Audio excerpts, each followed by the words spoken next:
اخلاق۔ گاؤں کے کنویں پر 3 عورتیں پانی بھر رہی تھیں۔ ایک عورت کا بیٹا وہاں سے گزرا۔ اس کی ماں بولی، وہ دیکھو میرا بیٹا انگلش میڈیم میں ہے۔ تھوڑی دیر بعد دوسری عورت کا لڑکا گزرا۔ اس کی ماں بولی، وہ دیکھو میرا بیٹا BSc میں ہے۔ تیسری عورت کا بیٹا وہاں سے گزرا۔ دوسرے بیٹوں کی طرح اس نے بھی اپنی ماں کو دیکھا اور ماں کے پاس آیا۔ پانی سے بھرا گھڑا اٹھا کر اس نے اپنے کندھوں پر رکھا۔ دوسرے ہاتھ سے بھری ہوئی بالٹی اٹھائی اور ماں سے بولا، چل ماں گھر چل۔ اس کی ماں بولی، یہ میرا بیٹا مدرسے میں پڑھتا ہے۔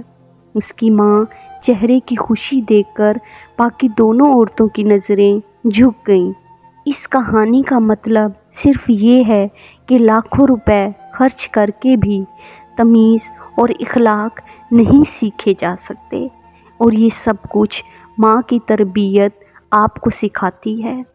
جتنی بھی آپ کے پاس ڈگریاں ہوں وہ کوئی معنی نہیں رکھتی، جب تک آپ کا اخلاق، آپ کا کردار اس چیز کا عملی نمونہ نہ بن جائے، اس میں کوئی بہتری نہ آ جائے، اس کو بہتر نہ کیا جائے، وہ آپ کے کردار کی تعمیر و تشکیل نہیں کر سکتا۔ میری ویڈیو دیکھنے کا شکریہ۔ میرے چینل کو سبسکرائب کر لیں، میری ویڈیو کو لائک کر لیں۔ تھینک یو سو مچ۔ اللہ حافظ۔